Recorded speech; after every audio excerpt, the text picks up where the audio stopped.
A woman stands under a blistering midday sun in Samaria, the rough clay of an empty water jar digging into her hip in millions of church services, printed on banners, and sung about for the next 2,000 years. A time is coming, and has now come when. This changes everything for the woman sweating at the well. She has been hiding her entire life. She hides from the women of Sychar by walking to draw water at the 6th hour. She hides her messy, broken relationship history behind theological debates about which mountain is better. She is wrapped in thick layers of shame, defense mechanisms, and social isolation. Jesus is telling her to drop the mask. Worship is not a performance you put on at a designated holy site. It is the moment you stop hiding. Worship in spirit and truth is not an emotional state you achieve during a Sunday song. It is the unhidden reality of who you are, meeting the uncontainable presence of who God is. But Jesus is not just redefining a word. He is making a much larger, much more dangerous claim. Because if the stone building in Jerusalem is no longer the center of the universe, something else has to take its place. When John sat down to write this gospel, he did not arrange the stories by accident. He is building a theological architecture, brick by careful brick. If you rewind just 2 chapters before this conversation at the well, you find Jesus standing in the epicenter of the Jewish world. The true worshipers will worship the Father in the Spirit and in truth. Most people assume this is a statement about our internal posture. He is in the temple courts in Jerusalem.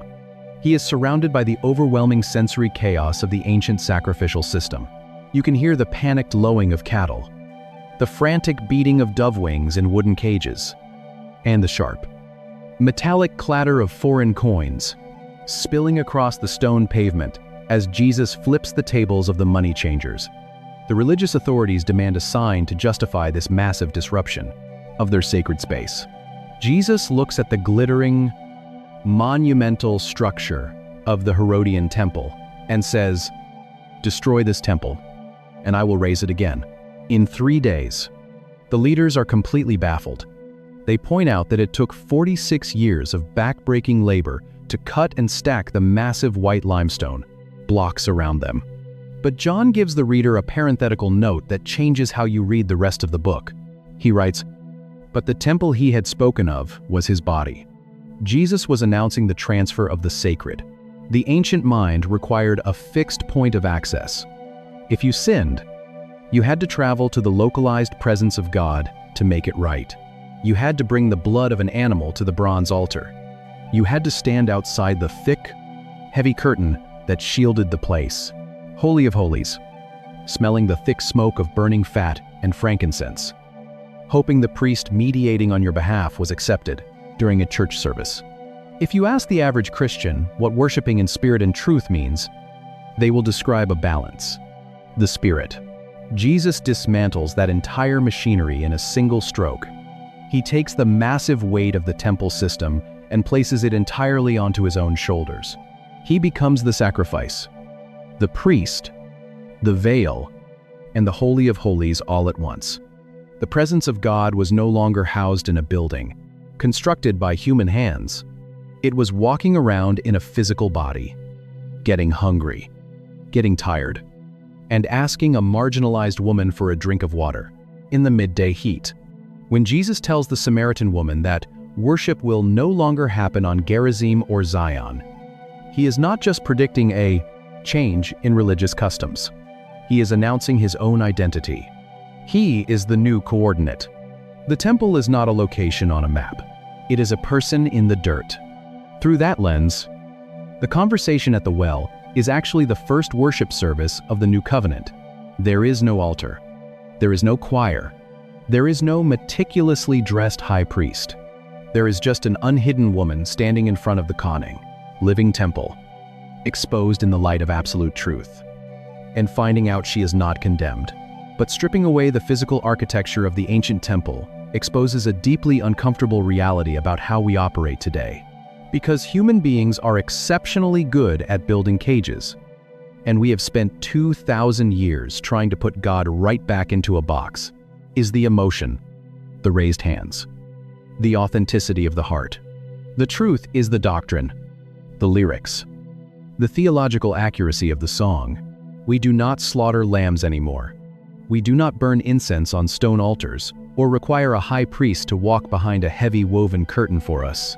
But the human heart is desperately addicted to geography. If you look closely at modern Christianity, you can see the phantom architecture of Mount Gerizim and Mount Zion everywhere. We just updated the building materials. We swapped the bronze temple gates for heavy wooden doors and stained glass. We swapped the outer courts for padded chairs, dim lighting, and the low, vibrating hum of a bass amp. And we still believe, deep down, in our bones, that God's presence is somehow stronger in the front row of a sanctuary during a chorus than it is under the sterile, fluorescent lights of a hospital waiting room on a Tuesday night. We still treat worship as a pilgrimage to a holy site. We dress up, we drive across town to a specific building.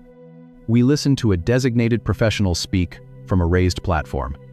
And we wait for a perfectly timed chord progression to make us feel the pneuma, the spirit.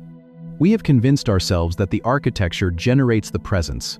But Jesus did not tear down the massive stone temple in Jerusalem just so we could build thousands of smaller ones in our suburbs.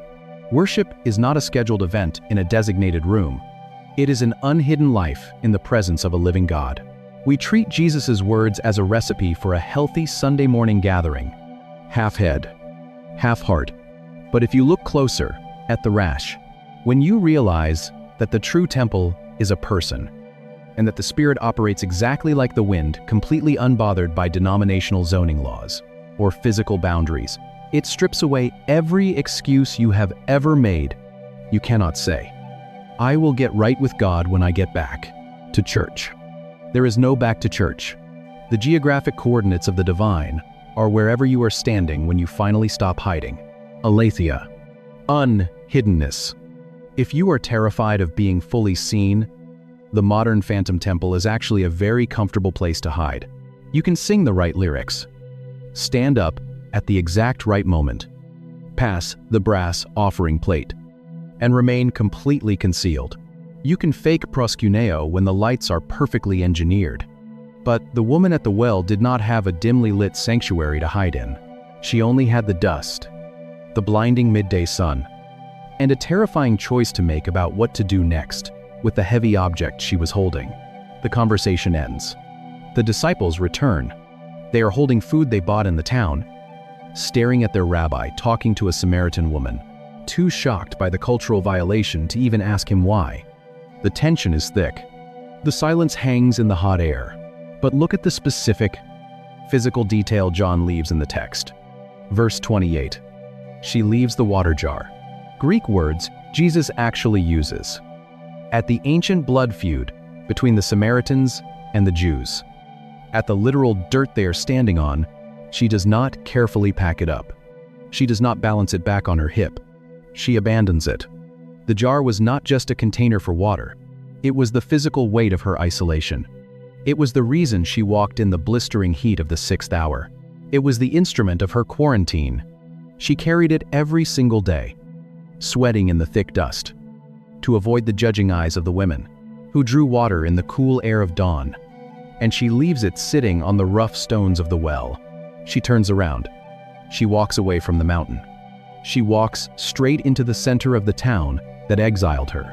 She does not wait for a priest to declare her clean. She does not travel to Jerusalem to buy a sacrificial dove. She does not ask for the religious authorities' permission to speak. She walks up to the exact people who forced her to the margins of society. And she does the one thing Aletheia requires. She unhides. I come. See a man who told me everything I ever did. Listen to that invitation. She leads with the exposure. She weaponizes her own shame. She takes the very thing that kept her locked out of the temple, her broken history, her 5 husbands, her current reality, and she uses it as the proof that the divine has finally arrived. The town follows her.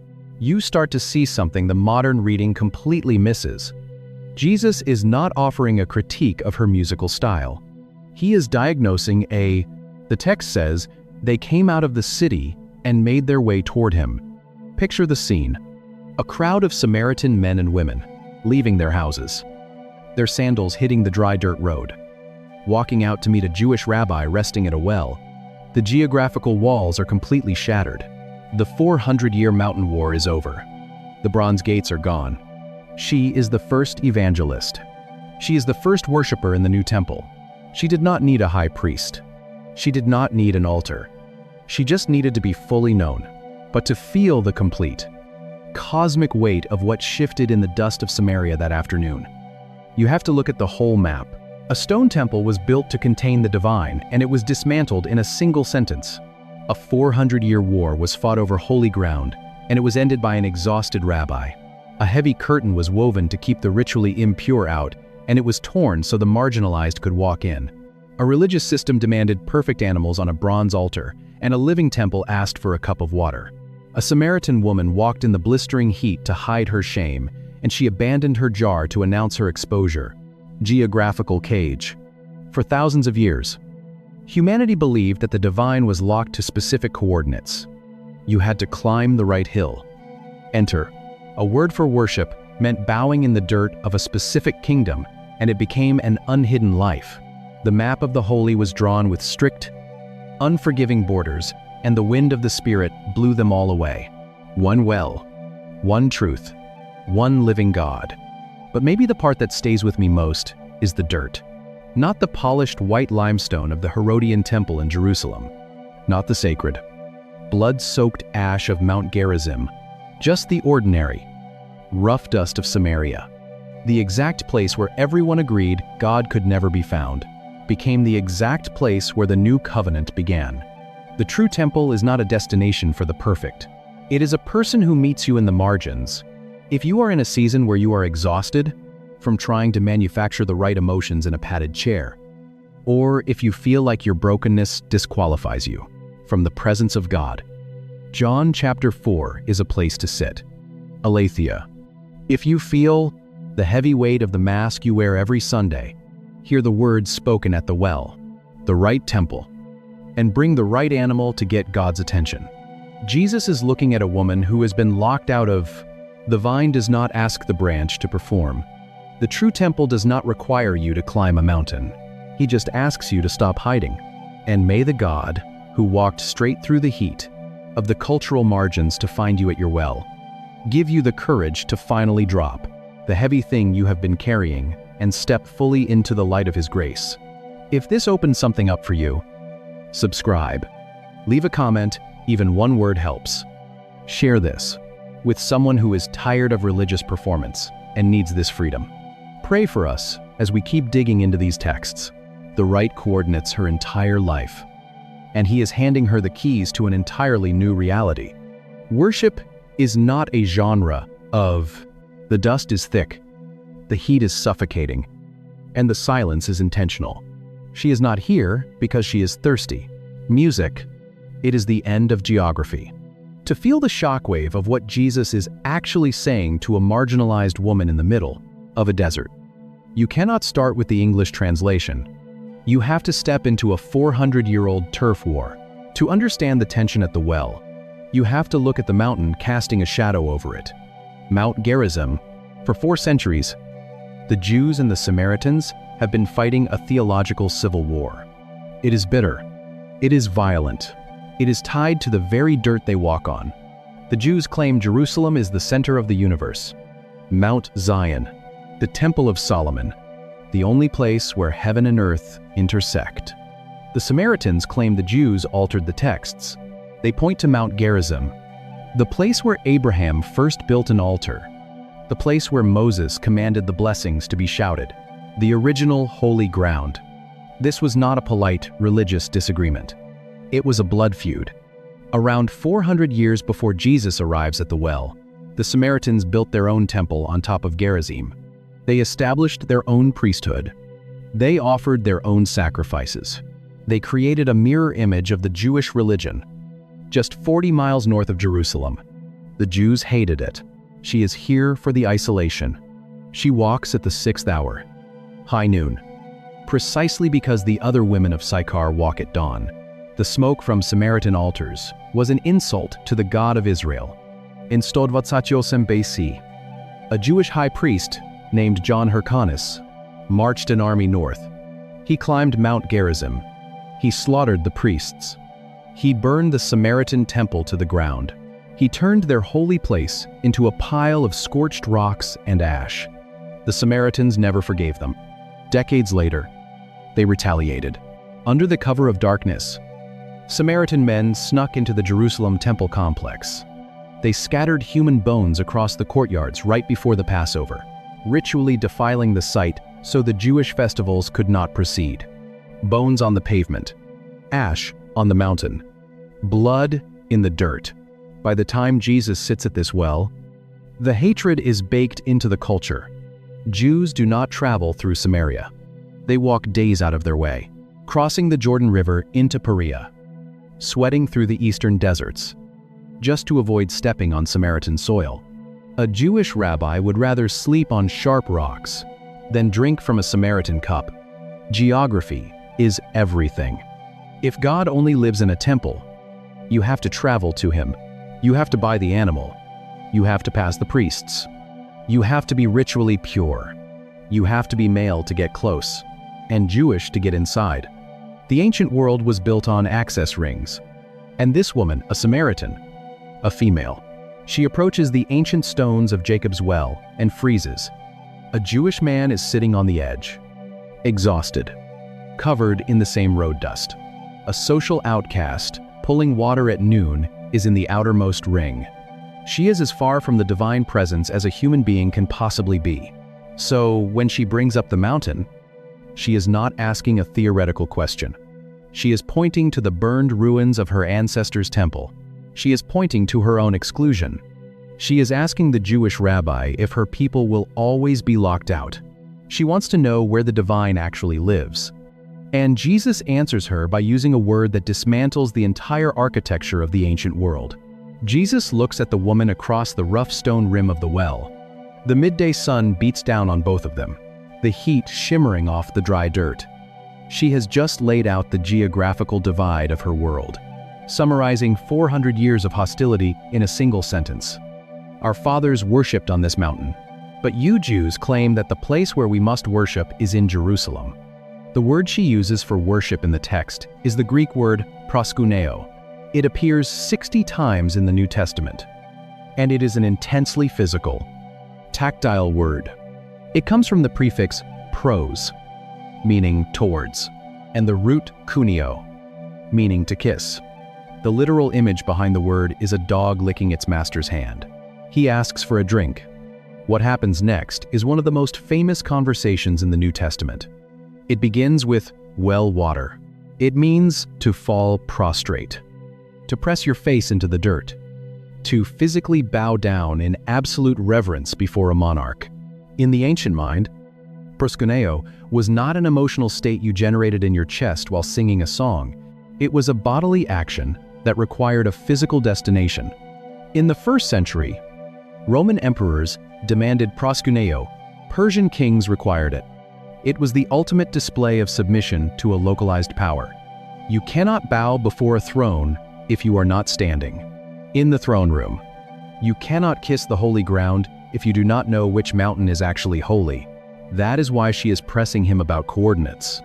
She is asking where she needs to drag her body to ensure her face touches the right soil. And Jesus responds by taking this physical, location-bound word and completely untethering it from geography. He says to her, "Woman, believe me, a time is coming when you will worship the Father neither on this mountain nor in Jerusalem." He does not correct her theology regarding the ruins of Mount Gerizim. He does not defend the architectural supremacy of Mount Zion. He simply announces that the age of sacred real estate is over. The entire debate about which pile of rocks, it pivots, uncomfortably, to the 5 husbands she has had and the man she is currently living with. And then, feeling the intense heat of that exposure, God prefers has just been rendered obsolete by the exhausted man sitting in front of her. Worship is not a pilgrimage to a heavily guarded building. It is a posture completely detached from a zip code. For a Samaritan woman who has been barred from the Jewish temple her entire life, This is not just a theological adjustment. This is an emancipation. The divine presence is no longer locked behind a bronze gate that she is culturally and legally forbidden to enter.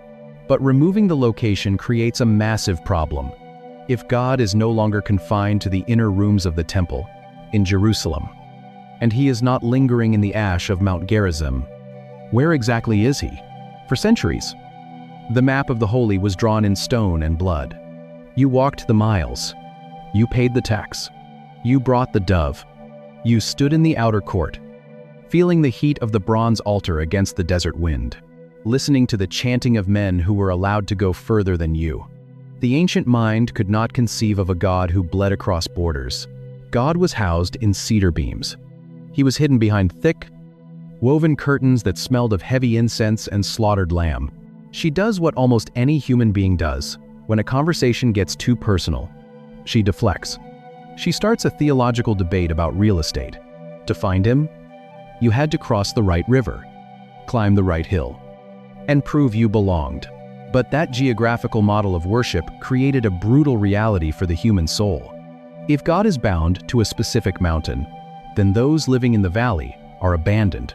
If God only dwells in an immaculate stone building, then the sick, the lepers, the bleeding women, and the Samaritans are permanently exiled. The physical temple kept the ritually pure inside and the culturally broken outside. This was not just an architectural design. It was a spiritual quarantine. If realizing how much of the Bible we read through a modern lens is shifting your perspective, you're exactly who this channel is for. Subscribe and leave a thought in the comments, because every week we strip away the cultural filters to see what the text actually says. So the quarantine ends right there at the well. Jesus is telling this outcast woman that the map is being erased. The bronze gates are being melted down. The boundaries that kept her in the outer darkness are being dismantled.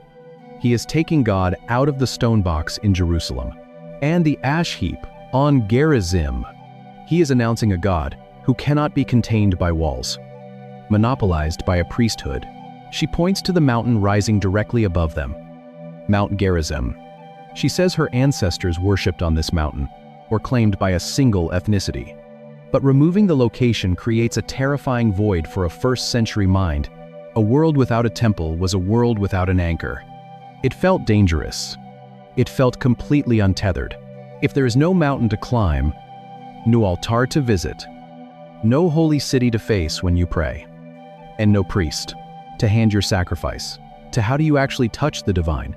If the building is gone, where do you aim your devotion? Jesus does not leave her with a vacuum. He does not just dismantle the old temple. He rebuilds it in a single sentence, and he does it by combining two ancient words that modern church culture has almost entirely misunderstood. Jesus looks at the woman. The dust settles around them. The rough clay of her water jar rests against her leg. The midday heat presses down. He gives her the new coordinates. The true worshipers will worship the Father in spirit and truth, for they are the kind of worshipers the Father seeks. Look at the words he actually uses. Look at the Greek. The word translated as spirit is pneuma. It means wind. It means breath. It is invisible. It is uncontrollable. But the Jews say Jerusalem is the only acceptable place to worship. And in response, Jesus drops a phrase that will be quoted. Jesus uses this exact same word, pneuma, one chapter earlier. He sits in the dark with a Jewish leader named Nicodemus and says, "The wind blows wherever it pleases. You hear its sound, but you cannot tell where it comes from or where it is going. So it is with everyone born of the Spirit." Pneuma does not live in boxes. It cannot be locked inside a stone temple in Jerusalem. It cannot be hoarded by a priesthood. It sweeps across the desert. It fills the lungs. Then he uses the second word, truth.